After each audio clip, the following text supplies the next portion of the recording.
गौरी निरंतर विभूति सभामभागम् नारायण प्रियमनंगमदापारम् वाराणसी पुरपतिं भज विश्वनाथम्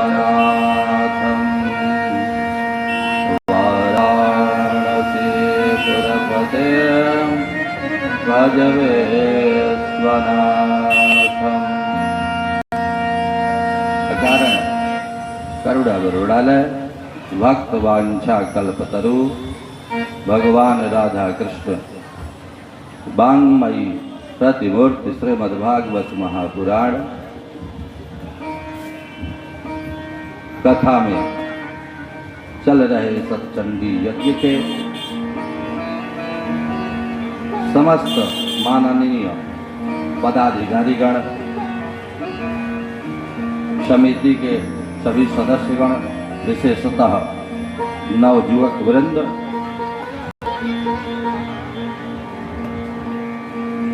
सभी मंच पर आसीन कलाकारगण, ध्वनि विस्तारक यंत्र के विस्तार करने वाले,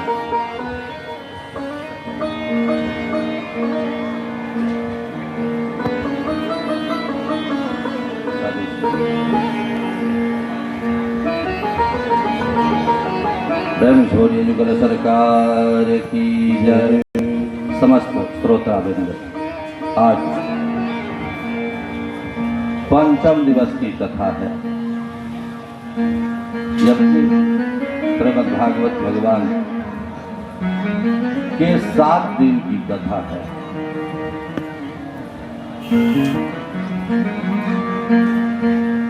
ये नारद जी ने 7 दिन तक सनक सनंदन सनातन जनक कुमार से इस कथा को श्रवण किया, जिसमें भक्ति महारानी के पुत्रों का उद्धार हुआ। आज कथा का अंतिम दिवस है। यहाँ इस यज्ञ के कल इस यज्ञ की पूर्णाहुति है। अतः कथा में चलने से पूर्व आइए मन और वाणी को पवित्र करते हैं। भगवत नाम संकीर्तन करते हुए और कथा के मंदाकिनी में हम गोता लगाएंगे। आज भारत में भगवान कृष्ण की असीम कृपा है। समस्त भूमंडल पर आज भारत शांतिमय है। ये भगवान की कृपा है। यज्ञ हमारा 8वां दिवस है, भगवान की कृपा से निर्विघ्न चलता रहा। आप उसके साक्षी हैं। आइए भगवान नाम संकीर्तन करते हैं। श्रीमन्नारायण नारायण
भागवत महापुराण की वृंदावन बिहारी लाल की युगल सरकार की। भगवान कल महाराष्ट्र मंडल में पहुंचे और समस्त गोपियों के साथ जितनी गोपियां उतने भगवान बन गए। सब लोग चाहते थे कि भगवान साक्षात्कार हो। आज वह सबके बीच भगवान प्रकट हो गए। सभी गोपियां चाहती थी उनके साथ नाचें। भगवान ने नचाया। भगवान समस्त ब्रह्मांड को नचाते हैं। आप हम सब, पृथ्वी भी नाचती है, सबको नचाते हैं। और नाचना एक कला है। आप जाएंगे और कुछ चाहते हैं कि लिखें, तो लिखने के लिए आपको कलम को नचाना पड़ेगा। नहीं नचाएंगे तो डॉट डॉट डॉट हो जाएगा। भगवान समस्त जीवों को चर और अचर को बताते हैं कि देखो, सब लोग परस्पर भगवान के ही हैं अंश, और भगवान के पास सबको जाना है। तो ऐसा नाच नाचो कि सबके साथ मिल करके आप जिए। अतः भगवान अपनी बाल लीला करते। देखा कि अब चहु ओर से सुरक्षित हो गया है। अब कोई असुरों का यहां प्रभाव नहीं। तो भगवान को देखा जमुना जी में जो काली दह है,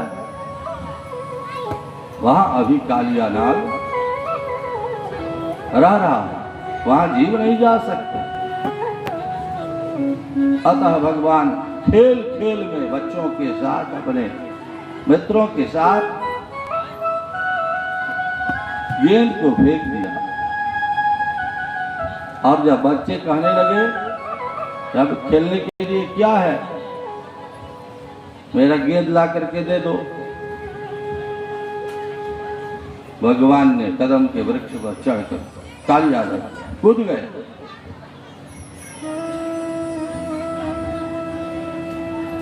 नीचे गए तो नागपत्नियां वहां प्रहरी थी। देखा, पूछा, बालक तू कौन है और यहां कैसे तू पहुंच गया जीवित?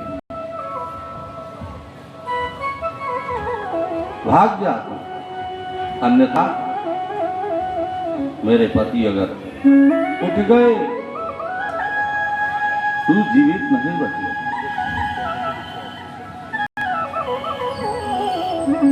इसलिए तुम छोटे से प्यारे से नन्हे से बच्चे हो, पर यही चाहती है, मेरे तो कोई संतति है नहीं, तुम तो सुरक्षित हो जाओ। भगवान ने कहा कि सुनो, तू अपनी पति को भी जगा।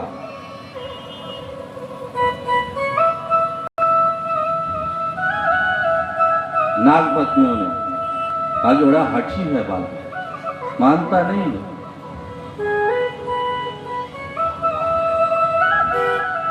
ये वार्ता वहां हो ही रही थी कि अचानक कालिया धन में हलचल होने लगा। कालिया धन में पूरा ज्वार आटा आने लगा। इसलिए कालिया नाग जग गया। उसके जगने पर पूरा कालिया दह कंपन कर, देखते ही देखते उसने अपने पूंछों में भगवान को जकड़ना शुरू किया। भगवान छुड़ाना चाहते हैं, निकलना चाहते हैं, लेकिन अब तो उसका नाक का पास बड़ा भयंकर पास होता है। भगवान राम भी बने थे। उस जमाने के वो बड़े विषैले विषैले परमाणु के समान थे। पकड़ लिया, भगवान ने अपना शरीर वजन बढ़ाना शुरू किया और उससे छुड़ाकर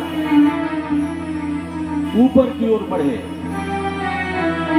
कालियानाग के फन के ऊपर कूद करके चढ़ गए,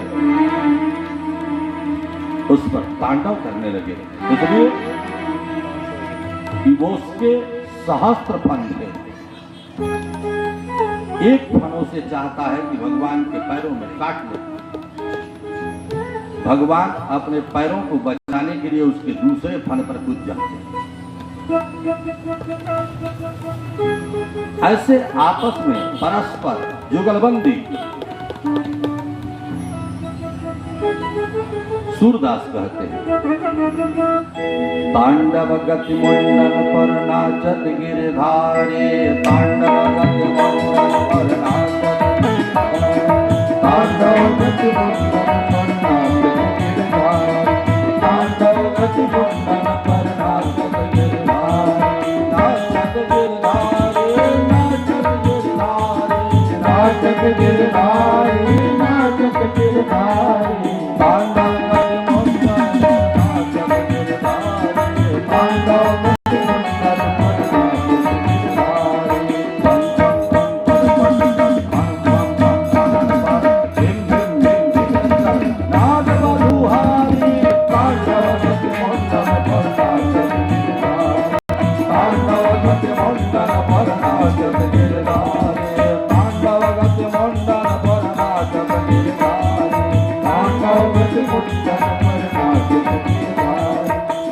सत्य संकारी नंग नंग नारद मुनि हम महादेव हम मल्हारी, तांडव गति मुंडन पर नाचत गिरधारे, तांडव गति मुंडन पर नाचत गिरधारे, नाचत गिरधारे, नाचत गिरधारे, नाचत गिरधारे, नाचत गिरधारे, नाचत गिरधारे, तांडव गति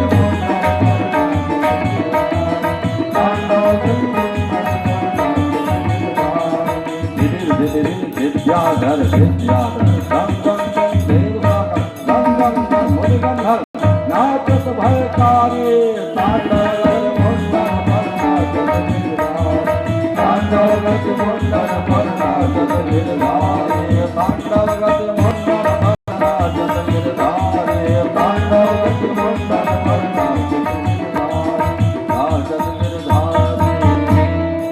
भगवान ने ऐसा थिरका फनों पर पूरा रक्त रंजित हो, समस्त फनों को कुचल दिया। अब उसमें दम नहीं रहा, अब कांपने लगा थर थर कि मैं जिसे छोटा समझ करके काटने के लिए इतना प्रयत्न किया, यह तो मुझसे बड़ा निकला। ये कौन है? सोच ही रहा था। नाग पत्नियां प्रकट होकर के हाथ जोड़ करके विनती कर रहे, हे भगवान, हे नारायण, आप कौन हैं? अरे मेरे पति को तो छोड़ दीजिए, मैं सुहाग की कामना करती हूँ। हे भगवान, मुझे आपके चरण रज चाहिए। अब भगवान को तो चरण रज देने के लिए भूमि पर उतरना पड़ेगा, अन्यथा चरण रज कैसे मिलेगा? उनकी विनतियों पर भगवान ने यथावत भूमि पर कूद पड़े, जो डाटा नागपत्नियां कांपती हुई कही, हे प्रभु, आप इन्हें क्षमा कर दें।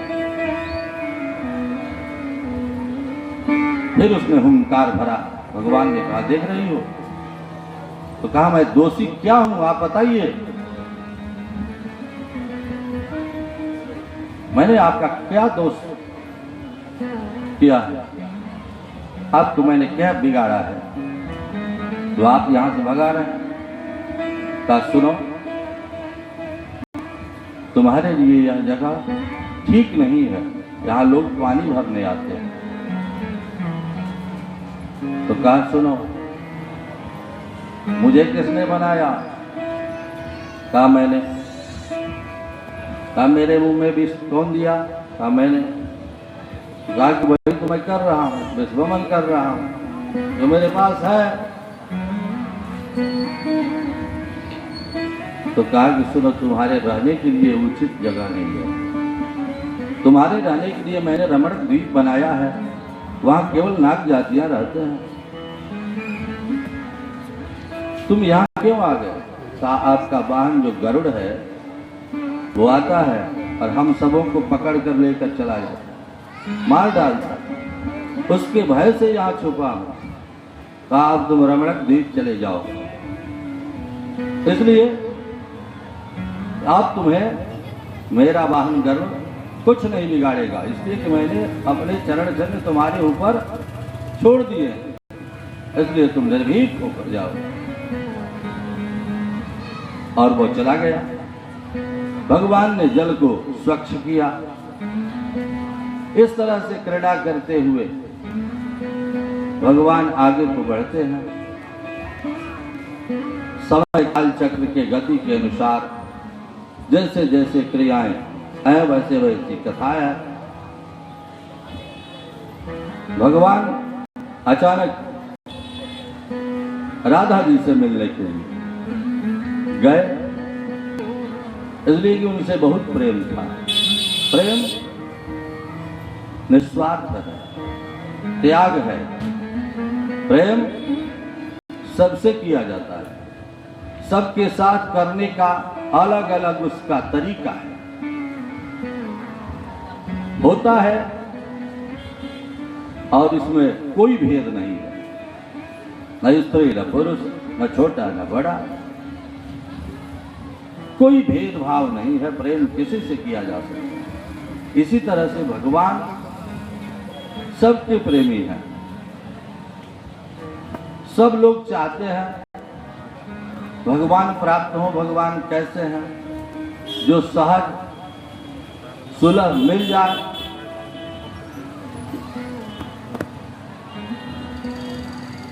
सबसे अच्छा तरीका है आपस में बैठकर प्रेम पूर्वक घर में, समाज में। भगवान यही तो संसार को सिखा रहे हैं अपने कलाओं के द्वारा और अपने कर्म योगों के द्वारा समस्त ब्रह्मांड को शिक्षा प्रदान कर रहे हैं। श्यामा जी उनसे मिलती है और बंसी बजाते हुए उनके लिए भगवान आज स्वतः बंसी पर उनको रिझाने का प्रयास करते हैं।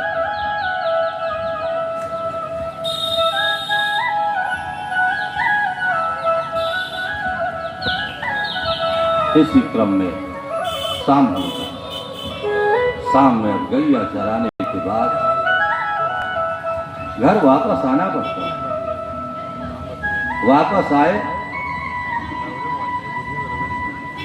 इसी क्रम में अक्रूर उसी रात्रि में भगवान को लेने के लिए कंस के द्वारा भेजे गए।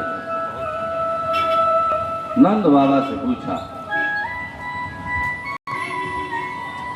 इतने कार्य आपके यहाँ हुए, इससे यही लगता है कि देवकी का यही 8वां संतान है। वो किसी के यहाँ उसका लालन पालन हो। नंद बाबा आप इनके माता पिता हैं, इसमें कोई नहीं कह सकता कि नहीं है, लेकिन पुत्र तो उनका है।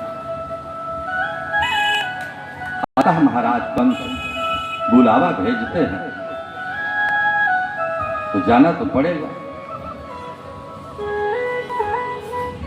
रात्रि काल में ये वार्ता अक्रूर जी के साथ नंद बाबा का हो ही रहा था कि भगवान ने सुन लिया,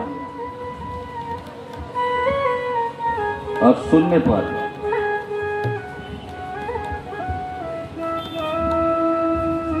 सभी से मिलने के लिए सुबह में गए, सखियाओं से, अपने मित्रों से, और बाबा के सामने प्रकट होकर के कहा, हे बाबा, मैंने सारी बातें सुन ली हैं, अतः हम मामा कंस से मिलने के लिए अवश्य जाएंगे। आप कोई चिंता न करें, मैं आज जाऊंगा, कल वहां धनुष यज्ञ है, रहूंगा और परसों आ जाऊंगा।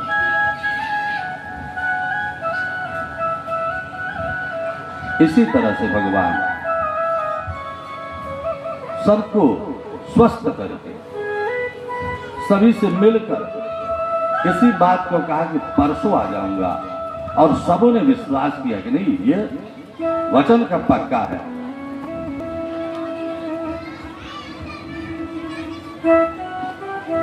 और अक्रूर जी के साथ बैठकर रथ में भगवान वृंदावन गोकुल को छोड़कर और मथुरा में चले गए।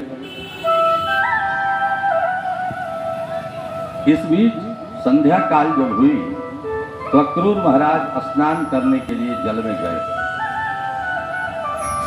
इनको शक था कि इतना छोटा सा बालक महाराज कंस के सामने ले जाएगा, और केवल उनकी दृष्टि पड़ जाए तो इसके प्राण पखेरु उड़ सकते हैं। और ऐसे सुकुमार बालक को आता ताई कंस के हाथ में कैसे दूंगा।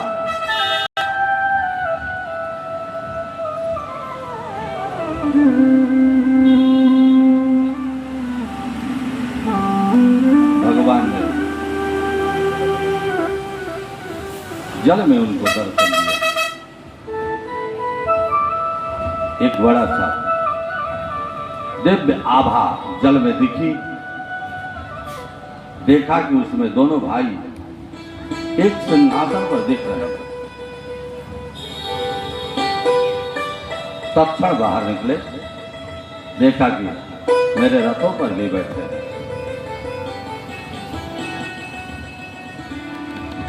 उनको पूछते नहीं है, लेकिन शक तो हुआ, आखिर मेरे साथ क्या हो रहा है।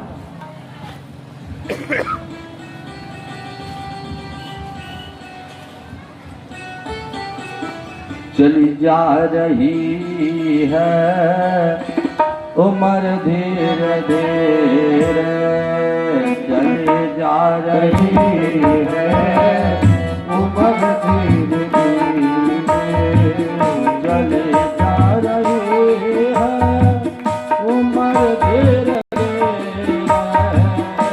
चली जा रही है उम्र धीरे धीरे, चली जा रही है उम्र धीरे धीरे, चली जा रही है उम्र धीरे धीरे।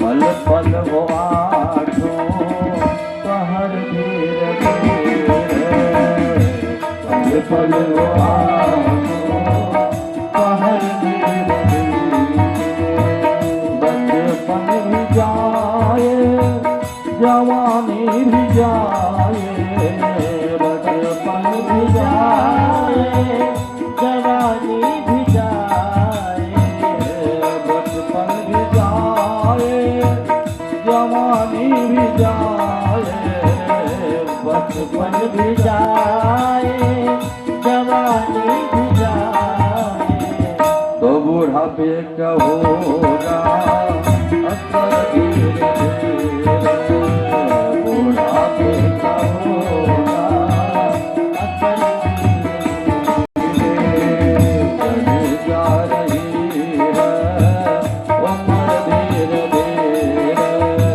चली जा रही है उम्र धीरे धीरे।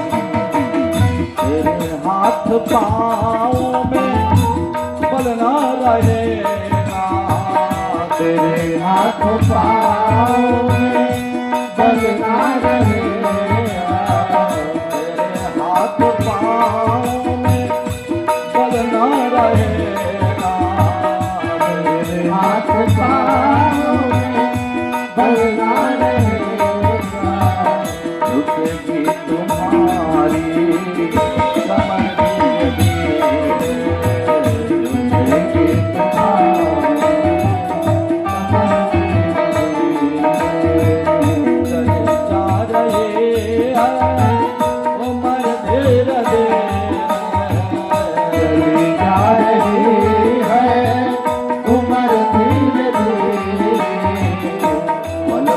वो पर धीर धीरे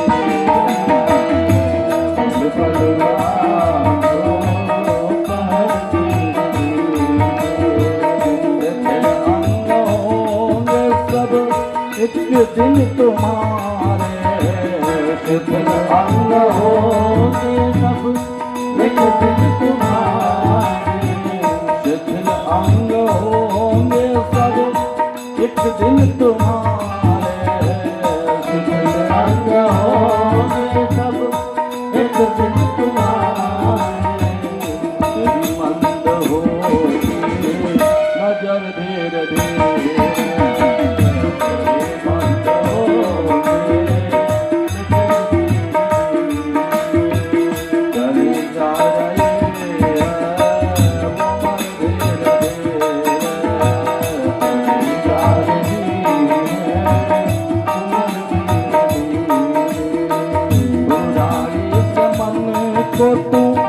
अपने हटाए, बुराई से मन को तू अपने हटाए, बुराई से मन को तू अपने हटा ले, बुराई से मन को तू अपने हटा ले, तो बन जाए तेरे जीवन धीरे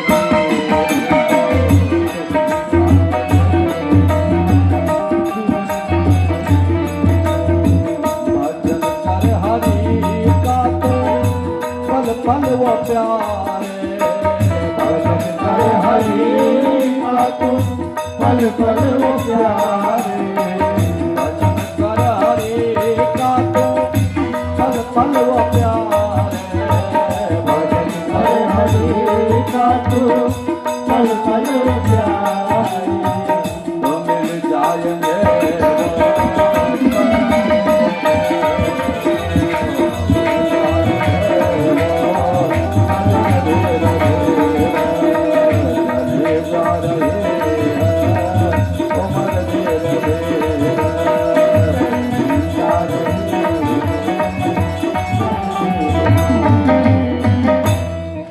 वृंदावन बिहारी लाल की जय। मन में विश्वास हुआ क्रूर जी को, और क्रूर जी लेकर के संध्या काल में मथुरा पहुंचे। मथुरा में पहले से हलचल थी, इसलिए कि वहां विशाल का यज्ञ होने वाला था, धनुष की पूजा होने वाली थी।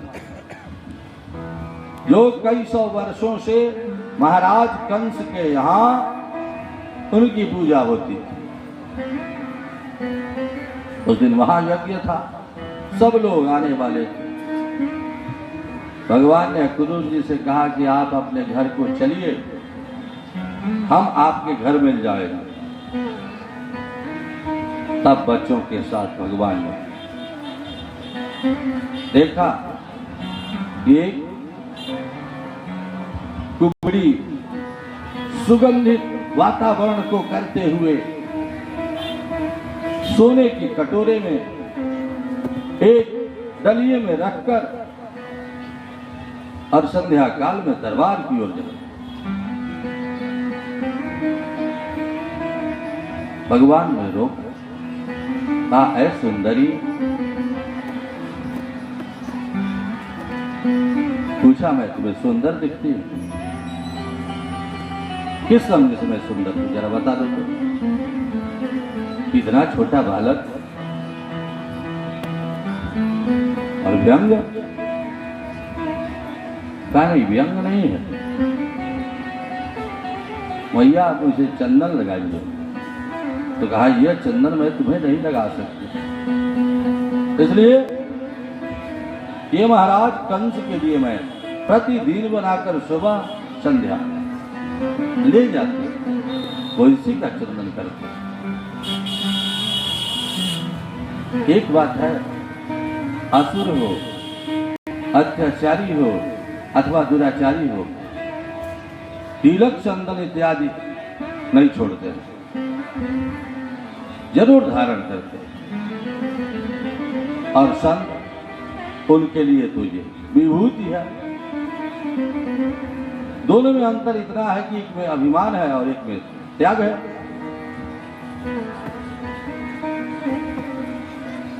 इसी प्रेम के साथ भगवान बच्चों के साथ मिलते हुए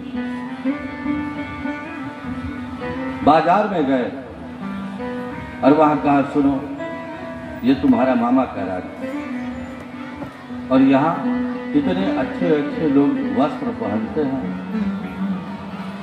और हम सबों के पास तो ऐसा वस्त्र है नहीं। तो कहा कि ये मथुरा के लोग हैं।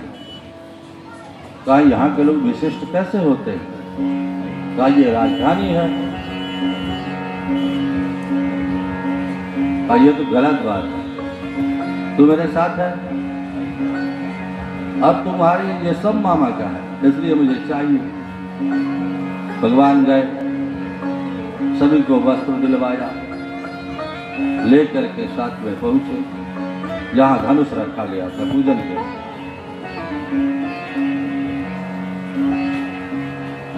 प्रहरी रोकते रह गए, रुको, तुम कौन हो, क्यों जा रहे हो? कहा दर्शन करना। कहा कल दर्शन कर लेना। कहा कल कौन देखता है?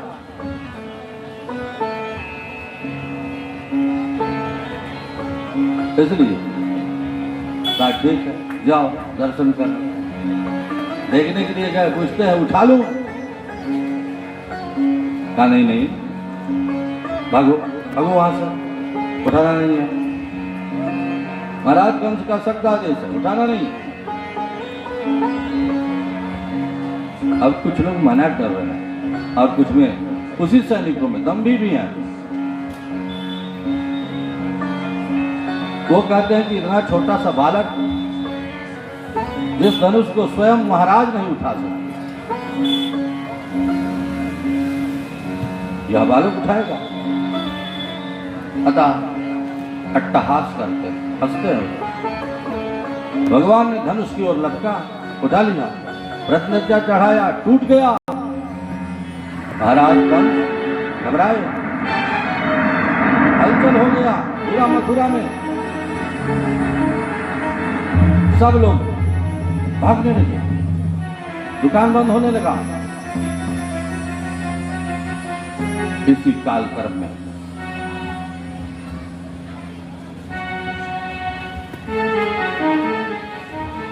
धीरे से भगवान अक्रूर जी के यहाँ पहुंच गए। रात्रि में रहे, सुबह में अक्रूर जी के साथ चले। रास्ते में मदमस्त हाथी लगाए गए थे, उनसे युद्ध किया, उनके दांतों को खींचकर कंधे पर लेकर, और जहाँ रंगशाला था वहां भगवान पहुंचे। उनको देखते ही देखते मुष्टिक और चाणूर जंघा पीट कर दौड़ पड़े। भगवान ने फिर का हाथी के दांत को रखा और उनके साथ मल्ल युद्ध करने लगे। एक तरफ बलराम जी, एक तरफ भगवान श्री कृष्ण, एक तरफ अक्रूर। ऐसे युद्ध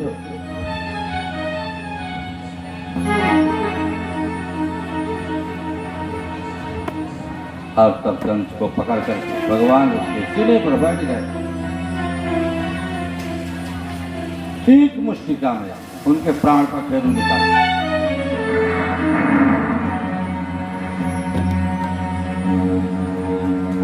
जयघोष होने लगा, हलचल मचा। मथुरा में महाराज कंस की पत्नियां भागती हुई अपने मैके चली गई। उनका मैके जरासंध के यहाँ था, और तब भगवान गए, अपने माता पिता को छुड़ाया। कंस के पिता को भी छुड़ाया, उग्रसेन महाराज। और तब सबों ने कहा कि आप इस राज्य को ग्रहण करें। कहा नहीं, मैं राज्य ग्रहण नहीं कर सकता, मैं छोटा सा बालक हूं। कहा तब हम महाराज जो पहले थे वही रहेंगे।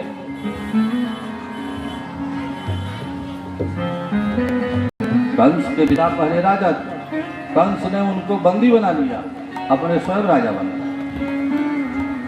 इसलिए अब तो रहा नहीं, इसलिए राजा तो वही है। जय घोष हुआ, उनको राजा बना दिया। और भगवान के माता पिता मिले, अब मिलकर उन्हें पढ़ने के लिए भेज दिया।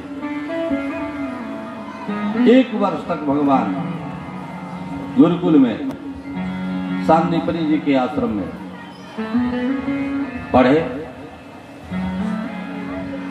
और वहां 1 वर्ष के बाद सभी विद्याओं से पारंगत होकर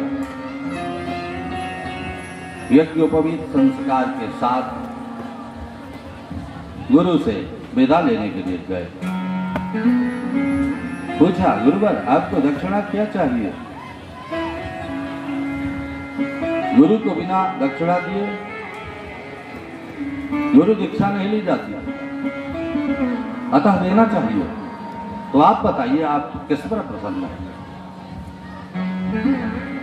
गुरु जी ने कहा, सुनो, हम आपसे क्या ले सकते हैं, इसलिए कि आप तो बालक हैं, आप मेरे यहाँ कुछ पढ़ने के लिए आए और मेरा कर्तव्य है कुछ देना। मैंने दिया।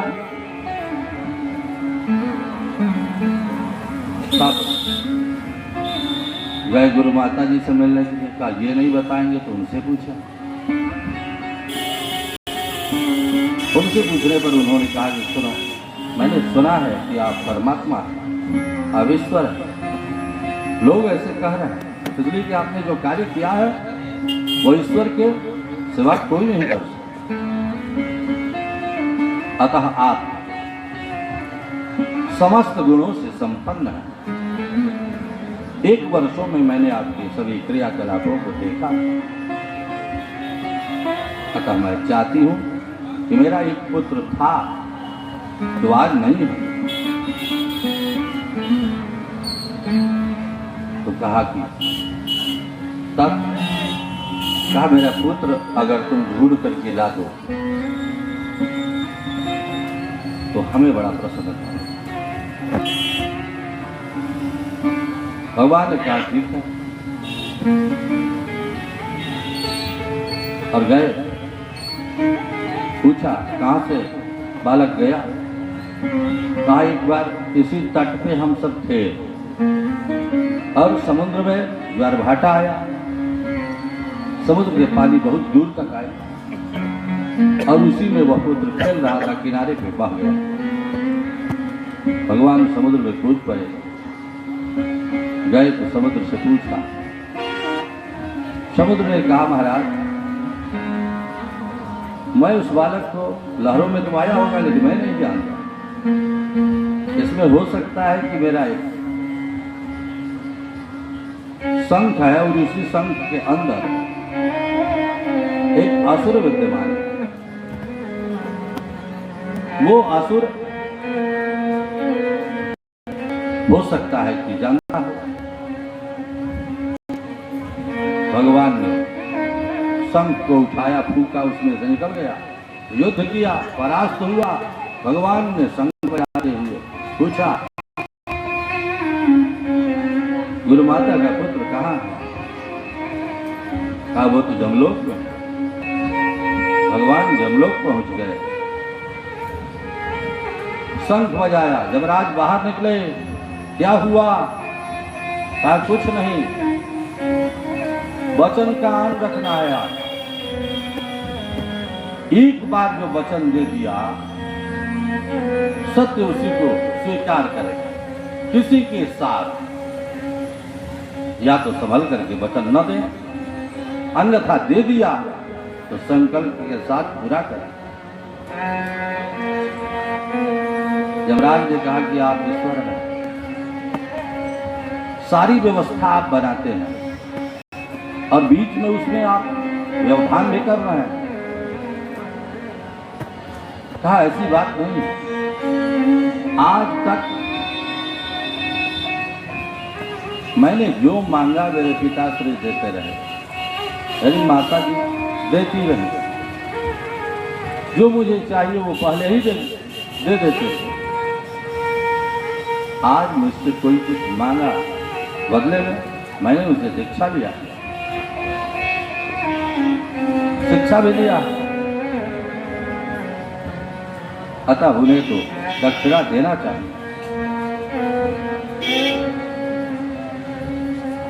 भगवान की कृपा से कहा कि सुनो, सदैव नहीं चाहिए, तुम केवल उसकी ज्योति दे दो जो आत्मा है, मैं देह तैयार कर लूंगा। इस तरह से भगवान कृतियों को करते हुए, इसलिए वो परमात्मा है, सर्व समक्ष सबके अंतःकरण में विद्यमान है।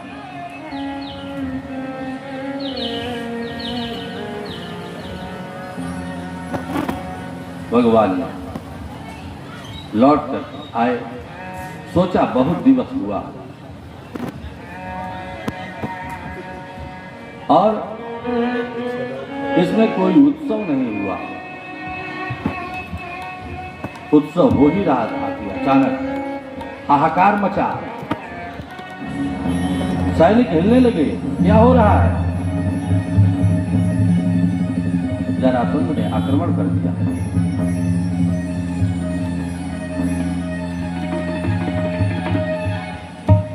भगवान युद्ध के लिए सभी को सशस्त्र लेकर के बाहर निकले और युद्ध हुआ। इसलिए कि मथुरा के सब लोग युद्ध करने में निपुण थे।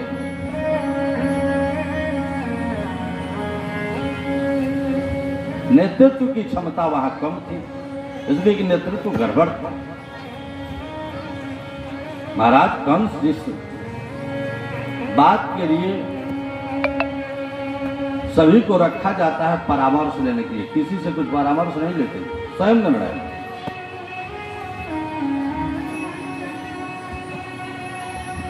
अब भगवान स्वयं निर्णय लेने लगे, उत्साह और दुगुना हो गया।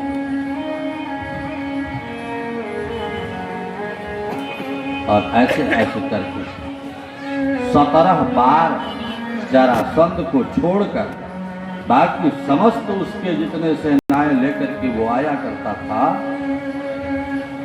सबको भगवान मार करके रणभूमि में सुला दिया मथुरा वासियों के साथ। क्रम चलता रहा, लेकिन भगवान ने सोचा कि नहीं, आज नहीं कल, कल नहीं परसों यहां से भागना पड़ेगा, जाना पड़ेगा। इसलिए कि यहाँ का जो व्यवस्था है वो ठीक ठाक नहीं है, नदी के तट पर है, इसलिए हमें कोई सुरक्षित स्थान चाहिए। सोचा कि परसों कह करके आया था और बरसों बीत गए, लेकिन मैं नहीं गया, इसलिए मैं नहीं जा सकता। यहाँ का वातावरण थोड़ा ठीक नहीं है। तो अपने सखा को बुलाया जो उनके साथ पढ़ रहा था, उद्धव को, और कहा, उद्धव जी आप बड़े विद्वान व्यक्ति हैं, आप मेरे सखा भी हैं और बृहस्पति के शिष्य भी हैं, अतः आप उच्च कोटि के विद्वान हैं, तो मेरे एक कार्य आप कर दें, सखा होने के नाते आप जाएं और वृंदावन में मैया से मिलें, पिताश्री से मिलें और उनसे हाल चाल पूछें और मेरे के लिए बताना वो ठीक है। इस तरह से भगवान उनको भेजा और वो तैयार तो नहीं थे, इसलिए कि सच में वो उच्च कोटि के विद्वान थे। सोचते थे कि वहां तो कोई पढ़ा लिखा है नहीं, ग्वाल वाल लोग रहते हैं, इसलिए जाऊंगा तो क्या उनसे कौन सा धर्मशास्त्र बोलूंगा और वो क्या समझेंगे। इसी अहंकार में फूल है। अचानक वहां रथ रुका, पूछा नंद बाबा का घर कौन है? लोगों ने कहा कि ये जो नदी बह रही है ना, इस रास्ते के किनारे जो ये स्रोत दिख रहा है नदी का, इसी के किनारे किनारे अब चले जाना, और जहां ये नदी जाकर के समाप्त हो जाए वही नंद बाबा का घर है। गए तो देखा दरवाजे पर दोनों नंद बाबा और मैया यशोदा बैठ करके आंसू बहा रहे। रथ रुका, समझ में आया पीताम्बरधारी लौट तो आया, उठ करके गए, देखा, कहा वो नहीं है, उसके जैसा है।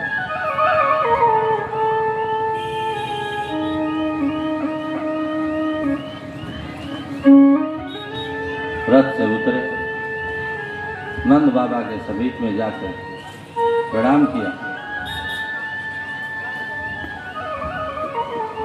और कहा महाराज आप व्यर्थ के आंसू बहा रहे हैं। कहा सुनो बेटा, आप नहीं जानते, मैं जानता हूं, कोई किसी का नहीं, लेकिन जब उसे नहीं आना था तो कहकर क्यों गया परसों आ जाऊंगा। आज परसों वर्षों बीत गए,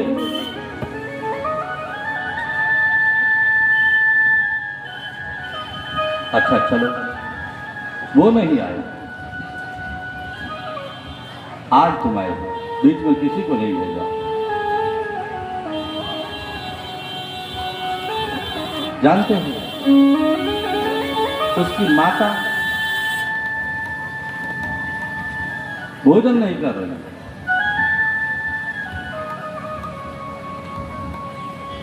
मैं उन्हें केवल दूध के सहारे अभी तक जीवित रखा है।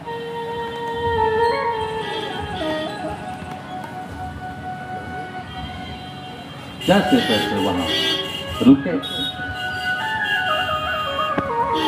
सुबह हुआ, निकले टहलने के लिए। देखते हैं बाहर वातावरण बड़ा शांत है, जमुना नदी के तट पर यह नगर है।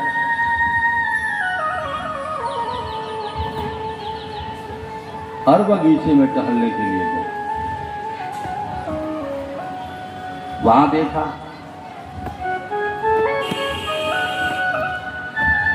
कुछ स्त्रियां वहां भिड़ करके आपस में कुछ वार्ता कर रही।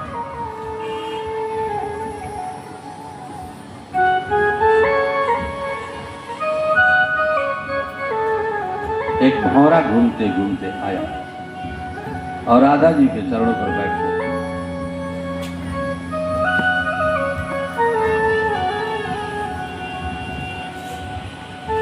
तब पूछा राधा जी ने, तुम क्यों आए हो? उसके भेजे हुए हो? काले किसी के होते नहीं हैं, तुम भी काले, वो भी काला, छोड़कर चला गया। कहा परसों आऊंगा, बरसों बीत गए, नहीं आया।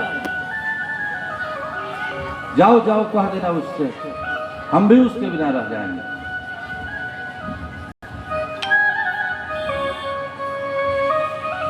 एक ने कहा आज का वो छलिया है, बहुत वर्षों का छलिया, छुप करके बाली को बाण मार दिया, जब जब आया है कुछ न कुछ किया। सभी गोपियों की बात सुन करके और बृहस्पति के शिष्य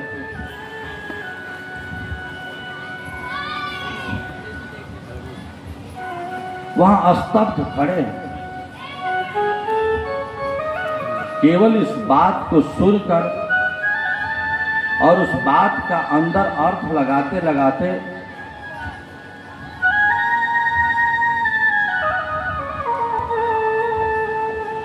छह महीने बीत गए।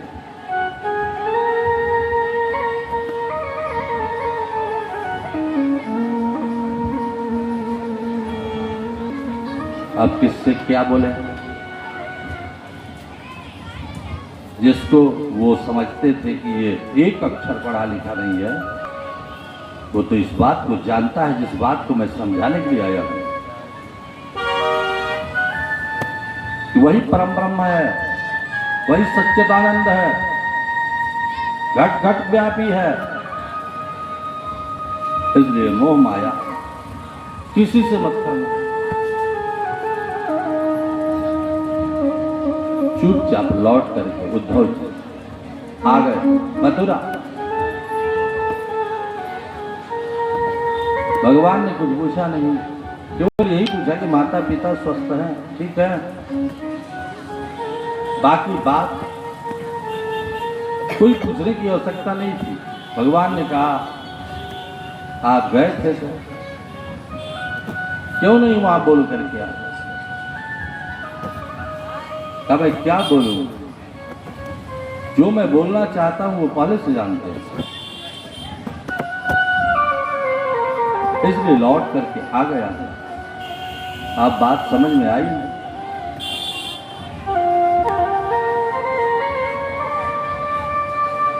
तब भगवान अचानक एक दिन रात्रि काल में माया को कहा, माया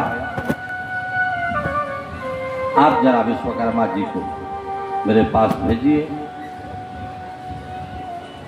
विश्वकर्मा जी प्रकट हुए, पूछा प्रभु क्या आदेश है? आप एक नगर का निर्माण करें, हम वहां एक नगर बसाना चाहते हैं। विश्वकर्मा जी चल दिए, गए, देखा स्वच्छ वातावरण में दिव्य आभा से समुद्र के तट पर चारों तरफ से जल के बीच में एक नगर का सुंदर निर्माण किया जिसका नाम द्वारिका है। सुंदर, सभी वस्तुओं से पूर्ण, सभी राजकोषों से भरा हुआ,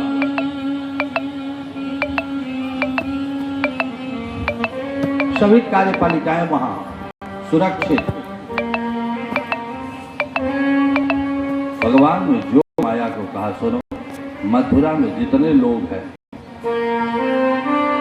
इन सभी को मोह लो, एक साथ ले जाकर के वहां पहुंचा दिया।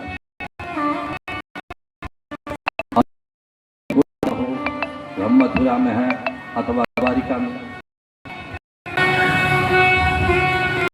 जो माया ने ऐसा ही किया। पहुंचा गया, जरासंध का आक्रमण हुआ, नगर के दरवाजे को तोड़कर उसमें प्रवेश कर गए और कहा कि मैं आधिपत्य जमा लिया।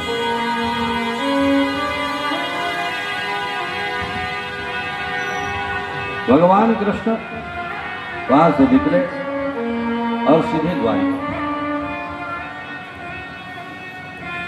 और वहां जाने पर द्वारिकाधीश बन गए।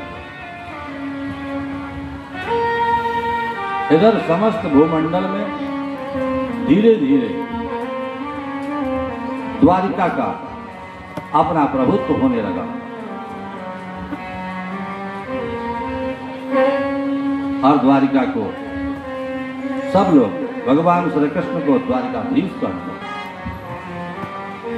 नगर सुंदर है, राजा भी बहुत दिव्य है, सब राज्यों में सम्मान होने लगा। अचानक एक दिन एक विप्र ने एक पत्री ला करके दिया।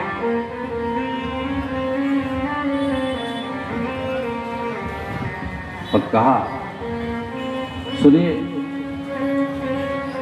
ये कन्या ने दिया है मुझे और आप इसे ले लीजिए।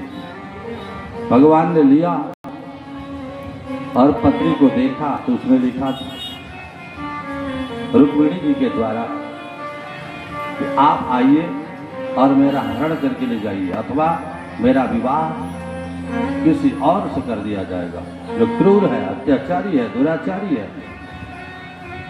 इसलिए मेरे साथ न्याय नहीं हो रहा, अन्याय हो रहा है। मेरे भाई, मेरे पिता मेरे साथ कर रहे हैं। भगवान ने पत्री को देखा और उसमें प्रेम झलक रहा था। उन्होंने लिखा, बिनती सुनिए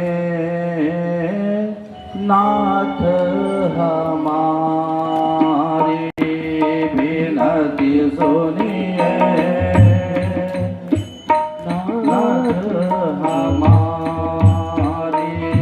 बिनती सुनिए नाथ हमारी। हृदय स्वर हरि हृदय बिहारी, हृदय स्वर हरि हृदय बिहारी। बिनती सुनिए नाथ हमारी, बिनती सुनिए नाथ हमारी, बिनती सुनिए नाथ हमारी, बिनती सुनिए नाथ हमारी। जन्म जन्म की लगी लगन है, जन्म जन्म की लगी लगन है, साक्षी सारों भरा गगन है, साक्षी सारा भरा गगन है। गिन गिन श्वास आस करती है, गिन गिन श्वास आस करती है। आएंगे कृष्ण मुरारी, बिनती सुनिए नाथ हमारी, बिनती सुनिए नाथ हमारी, बिनती सुनिए नाथ हमारी। सतत प्रतीक्षा अपलक लोचन, सतत प्रतीक्षा अपलक लोचन, हे भव बाधा विनति विलोचन, हे भव बाधा विनति विलोचन। स्वागत का अधिकार दीजिए, स्वागत का अधिकार दीजिए।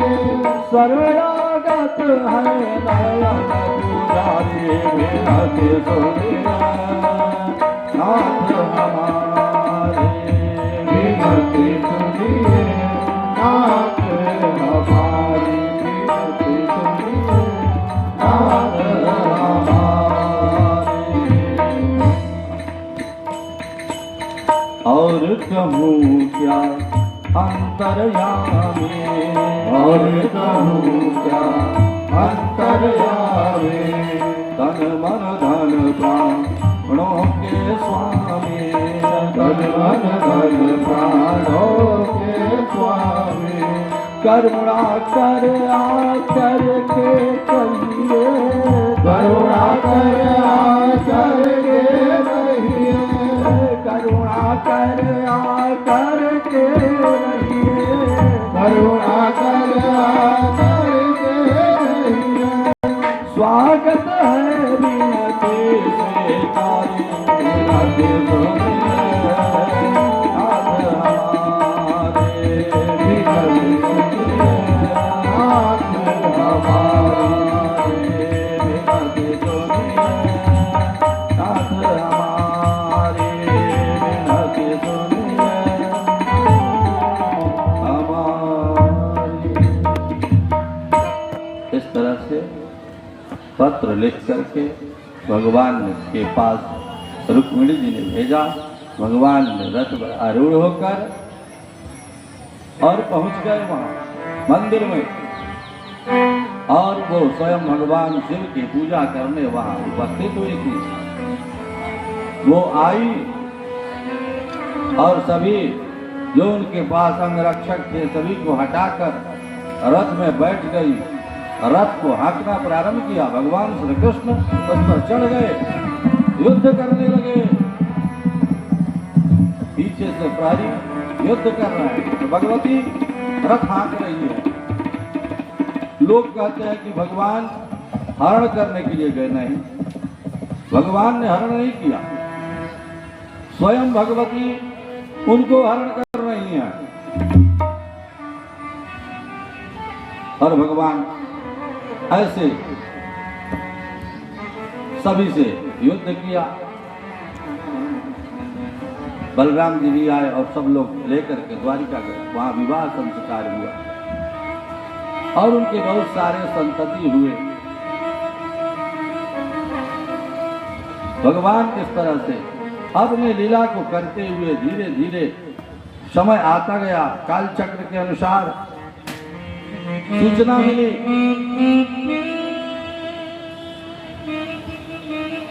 हस्तिनापुर में कुछ इधर उधर हो रहा है। भगवान बुआ से मिलने के लिए आ गए।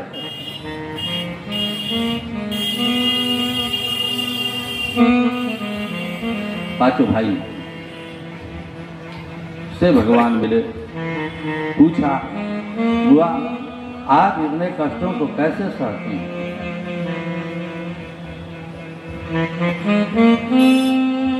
कल सुनो, मुझे दुख सहने के लिए ही ईश्वर ने ऐसी व्यवस्था बनाई, मैं सह रही हूं। एक काम करना बेटा, जैसे आज आए हो वैसे आते रहना। मैं जानती हूं मेरे पांचों भाई, पांचों लड़के तुम्हारे भाई के समान और तुम उन्हें भाई मानोगे, सदैव स्मरण रहे वो भाई है। बुआ ने ऐसा कहा, मन में भगवान ने विचार किया, बुआ मैं उनके हर समय बुलाने पर उपस्थित रहूंगा, वचन देता हूं।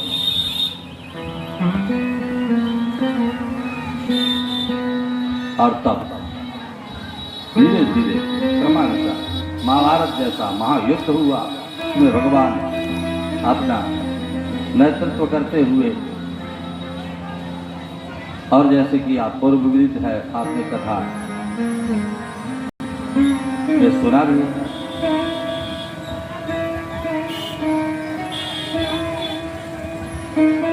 भगवान द्वारिका चले गए और साथ में अर्जुन को ले गए।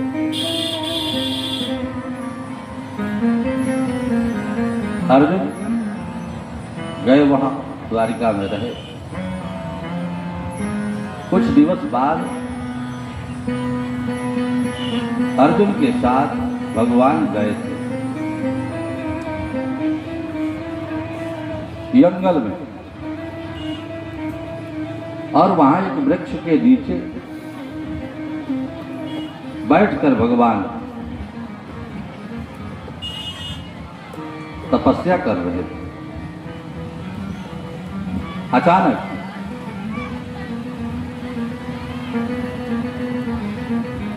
पीछे से एक बहेलिये ने भगवान के चरणों को देखा। कोमल लाल मृग के समान सूर्य के प्रकाश पड़ने पर वह चमक रहा। सोचा ये हिरण है, इसलिए उसने बाण छोड़ दिया।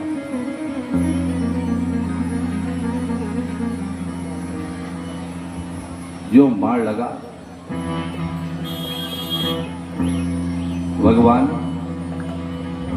यहां से पधार गए।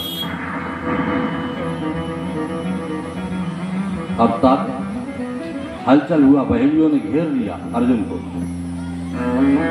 और अर्जुन गांडवी के साथ वहां थे, लेकिन हार गए, बहेलियों से पिट गए। लटकाए मुंह यहां आए।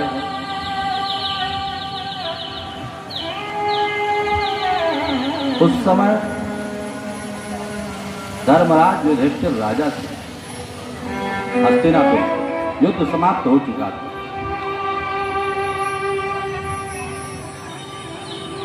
देखा महाराज युधिष्ठिर ने इनका मुखमंडल लटका हुआ। पूछा, ऐसा मुंह लटका करके तुम क्यों दिख रहे हो? तुमसे कोई अपराध हुआ? तुमने किसी की हत्या की है?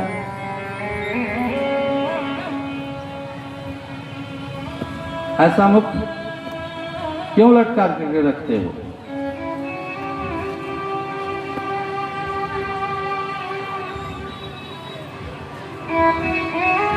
तब सारा वृत्तांत अर्जुन ने अपने भाई धर्मराज युधिष्ठिर को बताया।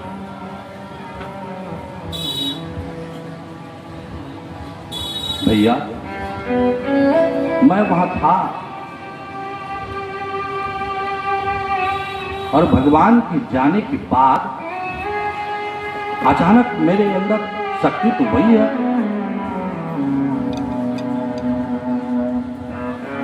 धनुष गांडीव भी मेरे पास था, तर्कस में तीर भी थे, लेकिन मैं वहां हार करके आ गया। तब मुझे लगा कि भगवान थे, तब तक अर्जुन था। आज अर्जुन कुछ नहीं है। धर्मराज युधिष्ठिर को ज्ञान हुआ और महाराज परीक्षित को राजा बनाकर और वो लोग स्वर्गारोहण में चले गए। वहां गए तो रास्ते में आपस में वार्ता करते हुए जा रहे हैं। एक दिन का समय था।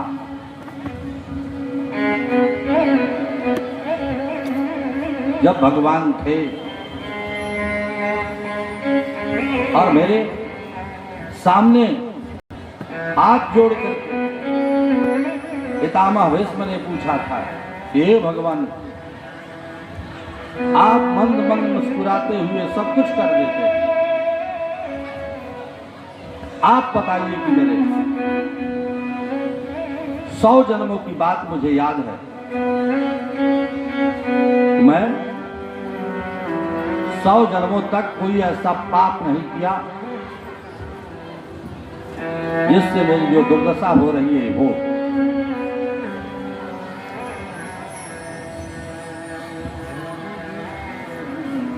पितामह भीष्म के वचन सुनकर के भगवान मुस्कुराते हुए बोल पड़े, हे पितामह भीष्म, आपने ठीक कहा कि आप 100 जन्मों तक कोई अपराध नहीं किया, लेकिन ज्ञात नहीं है आपके पुण्य में इतना बल था कि आज तक रोक करके रखा। लेकिन आपका पुण्य का बल उस दिन समाप्त हुआ जिस दिन आपके सामने, आपके राज दरबार में, आपके राजा, आपके मंत्रिमंडल के सामने एक स्त्री की साड़ी खींच दी गई। अपराध ये है समाज को। इसलिए हे पितामह, एक बार आप 101 जन्मों की बात याद कीजिए। उस समय भी आप चक्रवर्ती सम्राट थे। शिकार खेलते जाते समय आपके रथ के पहिए में एक सर्प लिपटा हुआ था। आप सत्यवादी हैं इसलिए मार नहीं सकते। आपने अपने बाणों से उठाया, फेंक दिया, रथ पर आरूढ़ हुए और चले गए। पीछे नहीं देखा। हुआ क्या? मनुष्य को अपने कर्मों के आगे और पीछे दोनों तरफ सोच करके कोई कदम उठाना चाहिए। पीछे आपने नहीं देखा। वो सर्प भीत भी जाकर और सूखे हुए बबूल के वृक्षों के कांटों पर वो गिरा। और उस सर्प के सभी अंगों में बबूल के कांटे चुभ गए।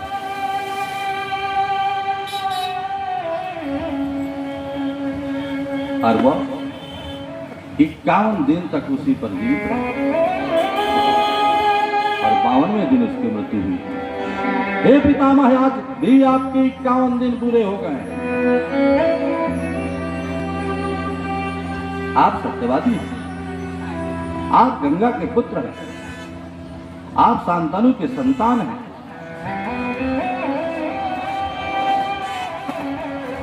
आप इस हस्तिनापुर के सबसे बड़े बुजुर्ग हैं।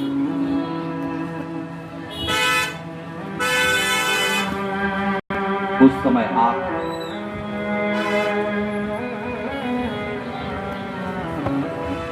आपके कृत्य से उस सर्प के पूरे शरीर में जो वेदना हुई और तब वो मरा। आज भी आपको इच्छा मृत्यु की वरदान है, लेकिन आप आज भी नहीं मर सकते। आप कल मरेंगे। उसी का प्रायश्चित इतने वर्षों बाद, जब तक पुण्य का फल रहा, आपने नहीं भोगा। फल समाप्त होने पर भोगना पड़ेगा। हे पितामह, बिना भोगे इस संसार में दंड का निवारण हो ही नहीं सकते, हो नहीं सकते।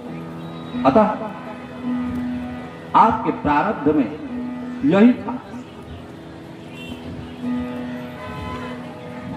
भगवान को विनती करके पितामह विष्णु चल बसे।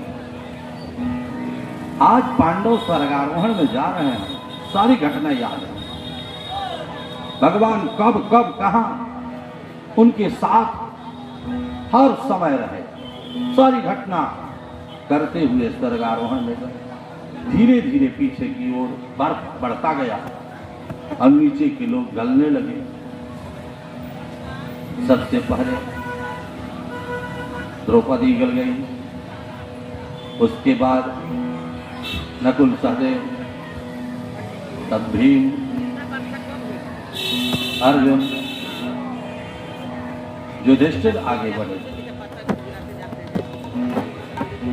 चोटियों पर तो देखा पीछे मुड़कर कोई नहीं, सब बर्फ में कोई नहीं दिख रहा, केवल एक वो और एक उनके साथ कुत्ता।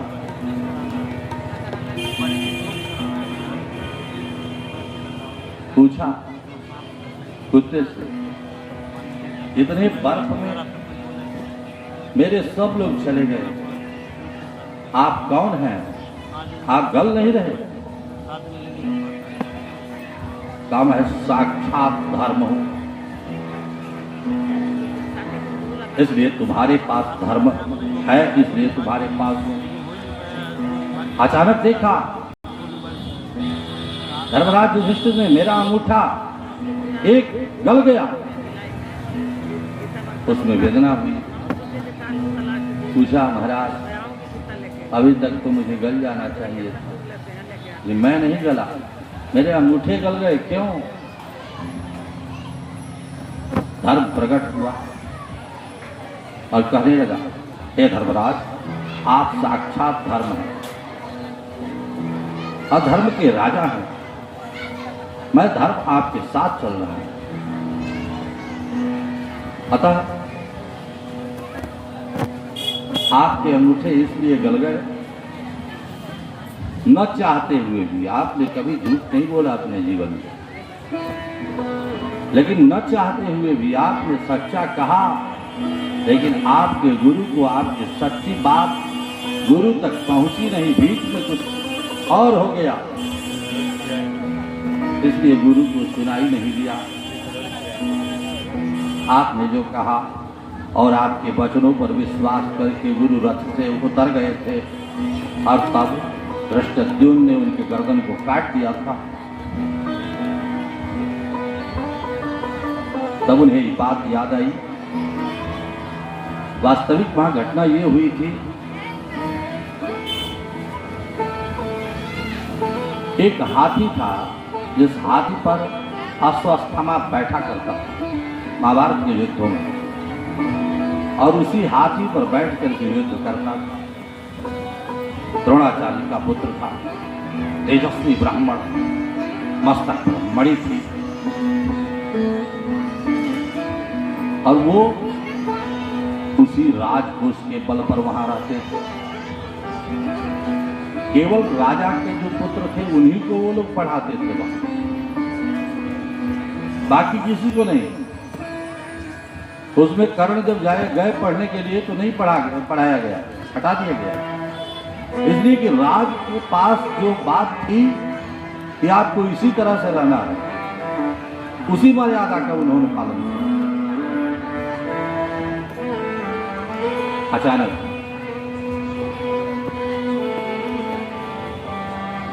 युद्ध में वो अश्वत्थामा को मार दिया गया जो हाथी था, और हल्ला कर दिया गया। भीमसेन की गदा से हाथी को मारा गया, और कहा भीमसेन की गदा से अश्वत्थामा मारा गया। अब पूरे युद्ध में कौन देखता है कि अश्वत्थामा मारा है अथवा नहीं, लेकिन हल्ला तो हुआ, और जिस बात का हुआ हो जाए तो बिना बात का बतंगड़ बन जाता है,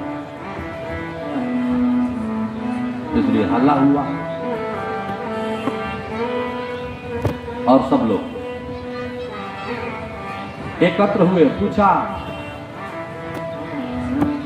अब करना क्या है। भगवान गए और कहा सुनो, जा करके कोई और अश्वत्थामा के पिता को बता दे कि अश्वत्थामा मारा गया। इतने में खबरी पहुंचा, खबर दिया, लेकिन द्रोणाचार्य थे, गुरु होता, सबके गुरु थे। उन्होंने सीधे सीधे कहा कि ऐसा नहीं हो सकता, मेरा पुत्र तो चिरंजीवी है, इसलिए वो मर नहीं सकता। कहा कि मर गया, कहा नहीं मानूंगा, युद्ध करते रहे। ऐसे युद्ध किए कि सब लोग एकत्र हो गए। पूछा कि भगवान आपका पुत्र मारा गया है और आप युद्ध कर रहे हैं, तो कहा कि मैं जानता हूं कि ऐसा कुछ नहीं हुआ, लेकिन तुम लोग नहीं मानते हो, तो एक काम करो, अगर युधिष्ठिर आकर के मेरे पास कह दे कि हाँ अश्वत्थामा मारा गया, तो मैं मान लूंगा।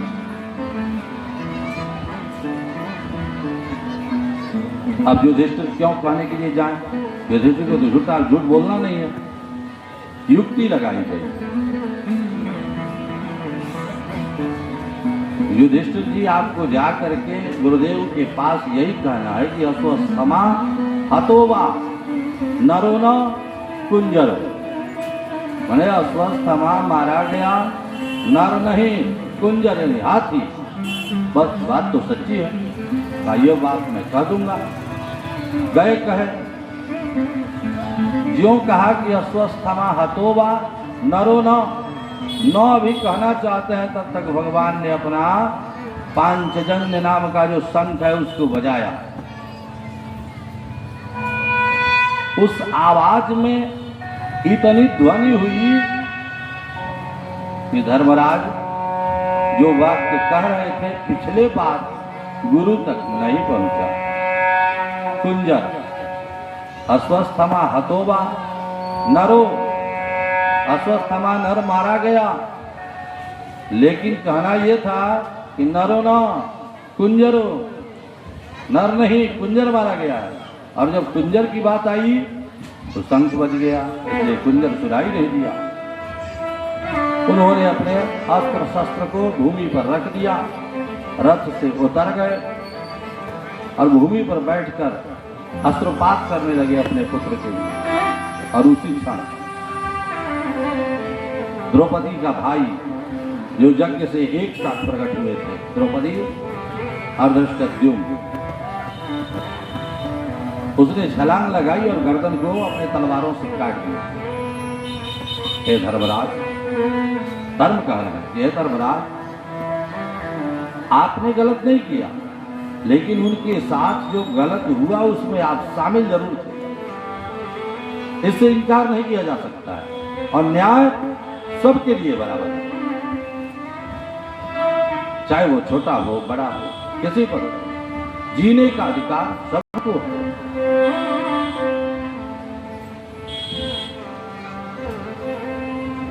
इस तरह से धर्म और धर्मराज में वार्ता होती रही। अब यहां तो सर्प के काटने का श्राप था परीक्षित महाराज को, जो कथा पहले दिन हुई थी। इधर बैठ करके सब लोग कथा श्रवण कर रहे थे। सुखदेव जी महाराज वाचन कर रहे थे। तुम्ही हो माता पिता, तुम्ही हो बंधु सखा, तुम्ही हो माता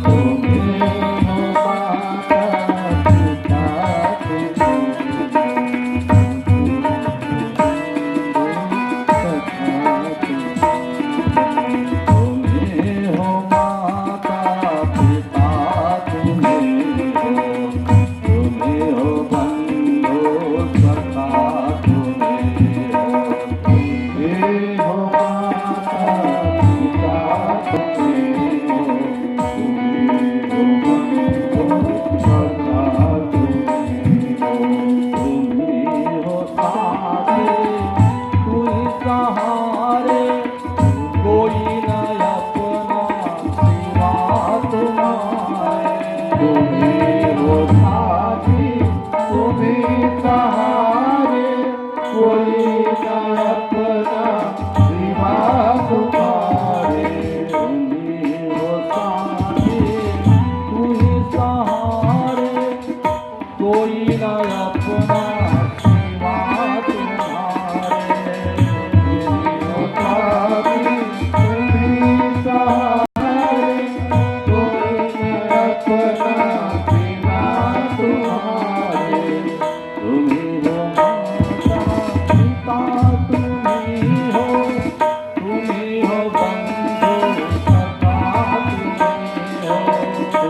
भागवत महापुराण की जय। यह कथा के बीच में पूर्णाहुति के दिवस अब आज जैसे कि कथा के 7 दिन होते हैं, तो वहां भी परीक्षित महाराज जहां कथा श्रवण कर रहे थे 7वां दिन था। अब वहां तक्षक को जाना था, इसलिए कि श्राप तो पूरा होना है। इतना प्रहरी कि तक्षक जाए तो जाए कैसे। तब वो वहां से चले और एक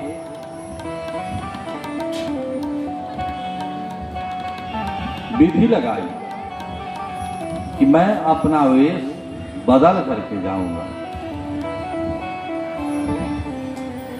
अब मानव बनकर के चला। उस काल में धन्वंतरी नाम के एक वैद्य, धन्वंतरी वैद्य जाने लगे जहां राजा परीक्षित कथा श्रवण कर रहे हैं।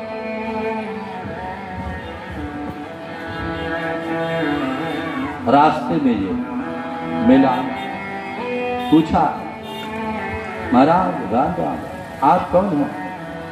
कहा मैं धन्वंतरी वैद्य हूं। कहा कि आप जाएंगे वहां? कहा बिल्कुल जाऊंगा। क्या काम है आप? कहा राजा को मरने नहीं दूंगा।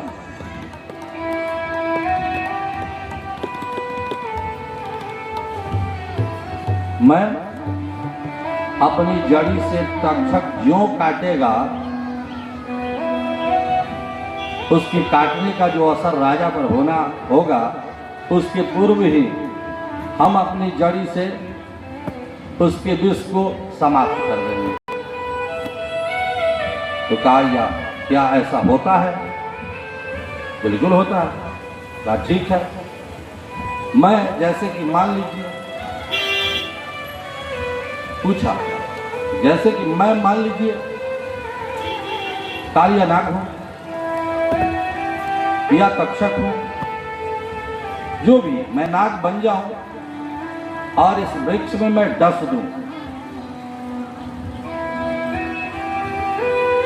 वृक्ष सूख जाएगा।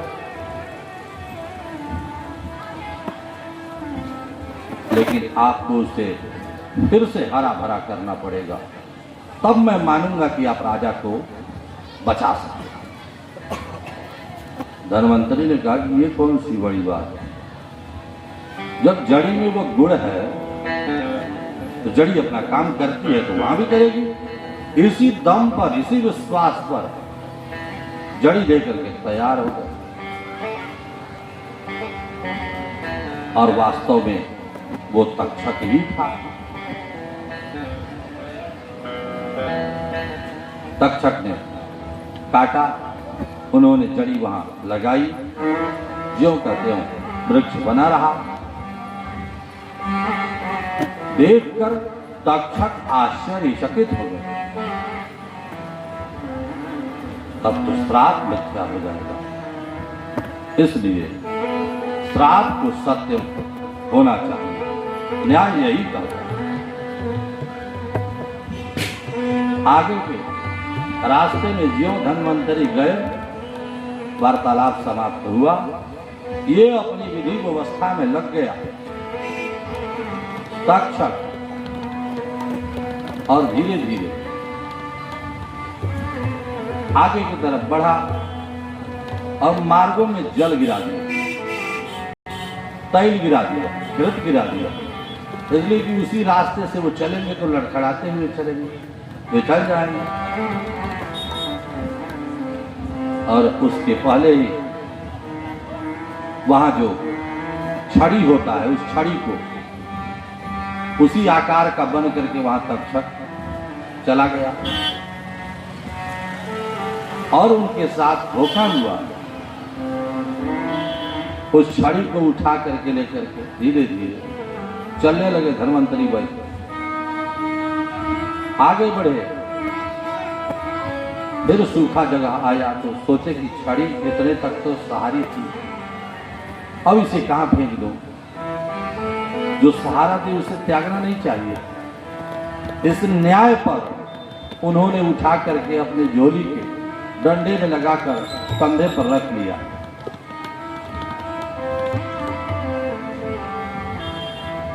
और उसी डंडी के मुख पर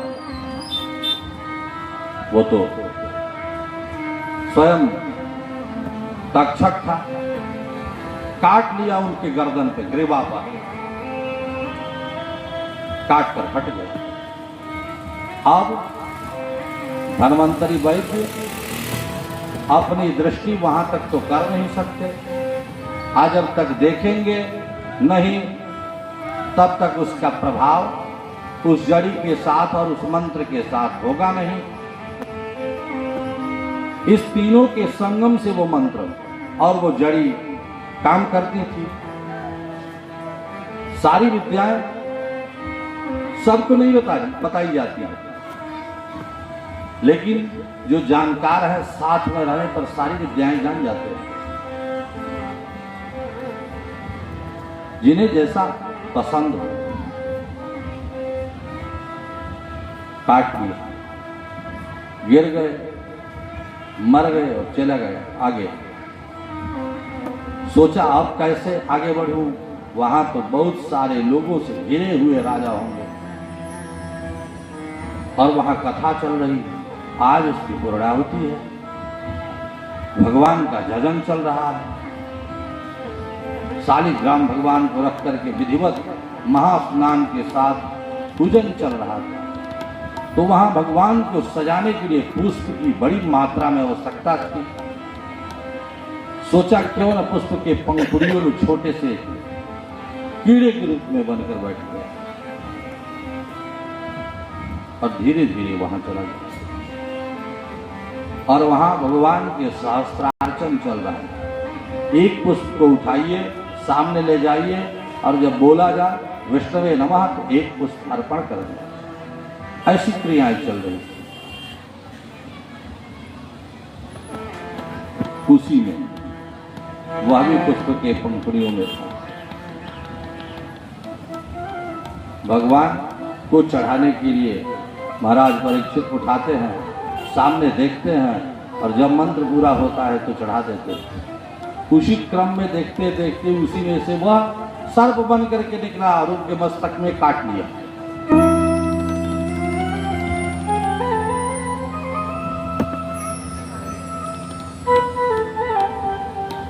काल के गाल में सबको समाना, होली प्रबल है, कोई रोक नहीं सकता। जिसके साथ जैसा आप कर्म करेंगे तदनुसार आपको हमें फल मिलेगा। आप भी जानते हैं कि दरवाजे पर अगर आम का वृक्ष लगाते हैं तो वहां कांटे नहीं चुभेंगे, लेकिन अगर बबूल का वृक्ष लगाते हैं तो वहां कभी फल नहीं गिरेगा।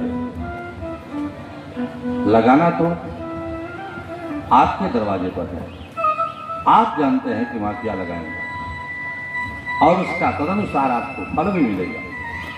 फल का लगाएंगे तो फल, कांटे लगाएंगे तो कांटे।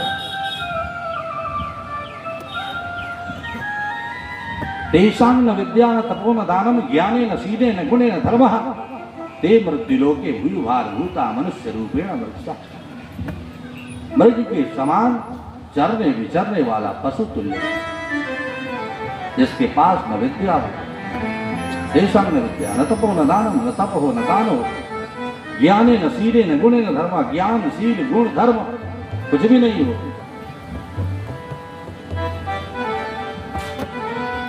ते मृत्युलोक, वह लोग ऐसे मृत्युलोक, भूभार भूता, भूमि का भार बनकर मनुष्य रूपेण, मनुष्य के रूप में, मृग सहचरण, मृग के समान चरने विचरने वाला पशु तुल्य।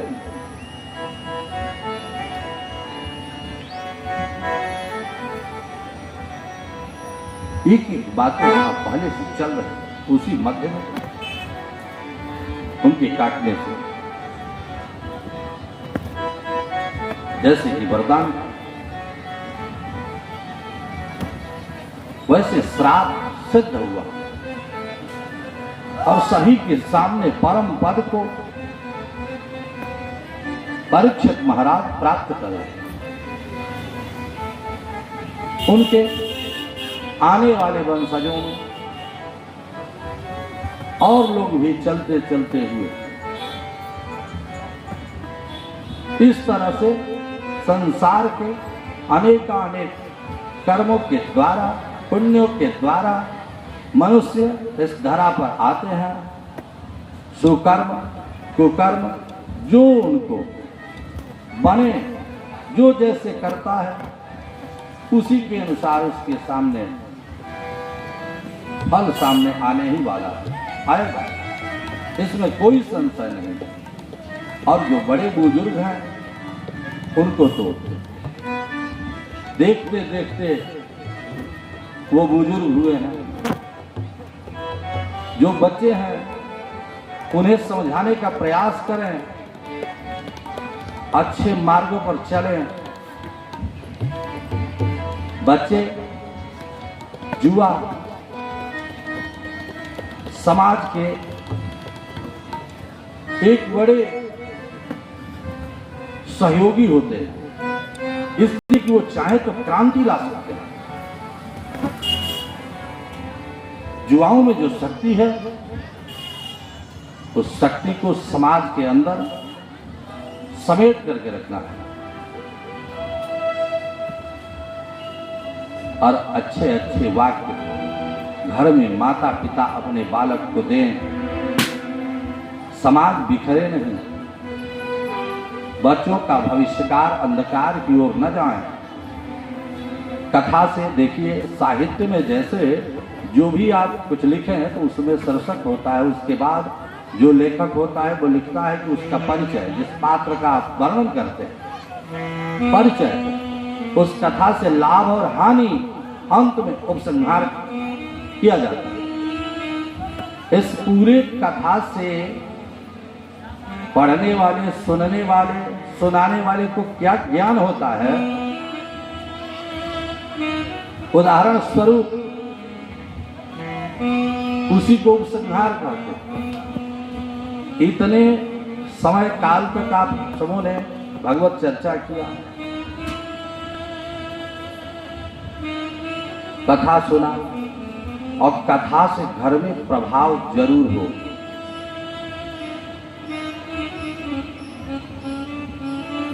समाज के सुधारक घर के बड़े बुजुर्ग हैं, लेकिन विडंबना इस समय ये भी चल रही है कि बड़ों की बात मानी नहीं जाती और छोटों की बात घर में सुनी नहीं जाती। परस्पर इसी में विवाद है। मुख्य उद्देश्य और मुख्य बात कह रहा हूं, जिस दिन आप मान जाएंगे विवाद समाप्त हो जाएगा, लेकिन बात को अगर नहीं मानेंगे किसी पॉइंट पे तो विवाद बढ़ता रहेगा। जैसे आप मैथ में लिखते हैं कि इतना बटा इतना बराबर इतना, तो उसमें आगे लिखते हैं माना कि, नहीं मानेंगे